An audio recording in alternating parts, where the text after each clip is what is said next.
Good day, my friends. As I was pedaling past here, I remembered a story that my father used to tell about coming here as a lad, back on his horse. He'd come and play cards with the fellas that lived here, the Devitts.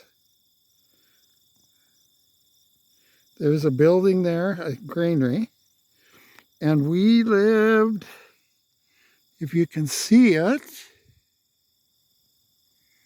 you can see that white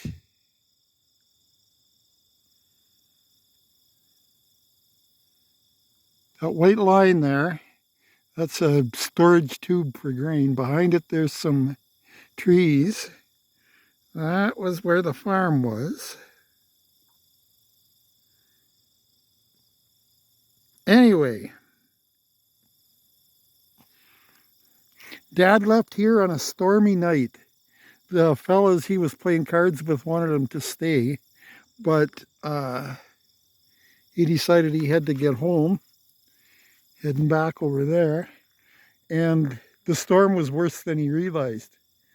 As he went on, he got lost and eventually gave the horse its head, where he just let the reins loose and the horse walked where it wanted to. And the horse walked and walked and walked and eventually stopped.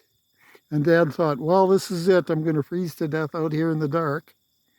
Got off his horse and walked into the side of the barn. The horse's name was Bunny, and he always attributed Bunny to saving his life that stormy night. Anyway, a cool story from the past.